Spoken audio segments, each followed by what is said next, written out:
Hello and welcome to this week's reflection.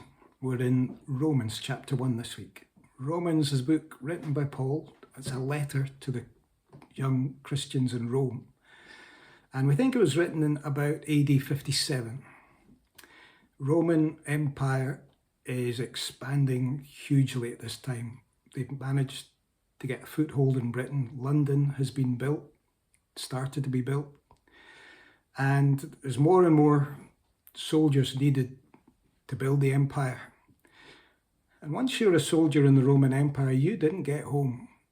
10 years if you're a conscript, maybe 25 years if you're a professional soldier before you got home. So imagine this scenario. There's a Roman soldier who's been in Britain for 10 years. He's never been home. And he hears word that there's a new legion coming to help out build the empire. And they arrive. They've been on a 30-day march across France to get to Britain, sail the last wee bit. And it's, tell me, how are things at home? I've not been home for 10 years. And so a conversation starts. And the verse of the week is chapter 1, verse 8. First, I thank my God through Jesus Christ for all of you, because your faith is being reported all over the world. First, I thank my God through Jesus Christ for all of you. And Paul starts, he's got a big long letter of deep theology that has affected so many turns of history. John Calvin and people like that have been their lives transformed by the book of Romans. But Paul sets his stall out by first giving thanks. It's a good place to start anything. There was a poet born in 1593, George Herbert. We still sing one of his hymns, Let All the World in Every Corner Sing. And he wrote a poem called Gratitude. And in that poem, he starts it by saying, Lord, you have given me so much. Give me one more thing. Give me so much. Give me one more thing. A thankful heart. And George Herbert, 400 years ago, recognized the human condition, that we can moan and groan and complain and be critical. And we always think the grass is greener elsewhere. And so he prays, Lord, give me one more thing, a thankful heart.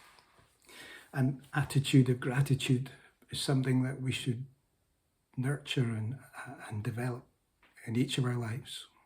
And Paul explains why he is so thankful. It's because the faith of this fledgling church in Rome is being reported throughout the world. And as people come and go in the hub of the Roman Empire, and they go to the far-flung places like London, and people say, oh, how are things at home? Tell me, how are things at home? And so they say, well, there's these people, they follow Jesus. We heard Jesus had been crucified, but no, they say he's alive. He's ascended into heaven, and they're peaceable people. They're lovely people. They live in community. They look after the widow and the orphan, and they share all things together, and nobody's got a bad word from them.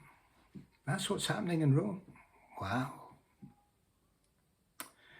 And I suspect Paul's world, that he says, your faith has been reported all over the world. I suspect his world is actually a bit small, probably extended to the extents of the Roman Empire. We live in an age that we know the world is round. We know we can have news instantly. It doesn't take 30 days to get news from Rome to London anymore.